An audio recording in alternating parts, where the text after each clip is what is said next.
নেকড়েরা না খেয়ে ১ সপ্তাহের বেশি বাঁচতে পারে। নেকড়ের হাড় হিম করা ডাকের কথা হয়তো অনেকেই শুনেছেন। এ ধরনের ডাক বহুদূর পাহাড়ে প্রতিধ্বনিত হয়, ছড়িয়ে পড়ে দিকে দিকে। নেকড়েরা মূলত পরস্পরের সঙ্গে যোগাযোগের জন্য এরকম করে। একটি নেকড়ে ডাকলে বাকিরাও সাড়া দেয় প্রায় সঙ্গে সঙ্গে। পাহাড়ের পাদদেশে অবস্থিত বিভিন্ন গুহার গর্তে বাস করে এরা। এই নেকড়েদের একটি বিশেষ ক্ষমতা রয়েছে। এরা না খেয়ে বেঁচে থাকতে পারে ১ সপ্তাহেরও বেশি। নেকড়েদের বিপাক হার অন্যান্য প্রাণীর তুলনায় অনেক বেশি। এর মানে এরা খাবার থেকে দ্রুত শক্তি উৎপাদন করতে পারে, দীর্ঘ সময় টিকে থাকতে পারে না খেয়ে। নেকড়েরা নিজেদের দেহে গ্রেলিন নামের একটি হরমোন নিঃসরণ নিয়ন্ত্রণ করতে পারে। গ্রেলিন এক ধরনের ক্ষুধা নিয়ন্ত্রণকারী হরমোন। এছাড়াও নেকড়েরা শরীরে প্রচুর পরিমাণে চর্বি জমা করে।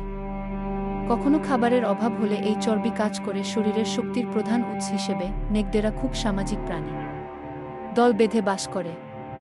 ইংরেজিতে নেকড়ের দলকে বলে প্যাক, উলফ প্যাক। একটি প্যাকে সাধারণত ৬ থেকে ১-২টি নেকড়ে থাকে।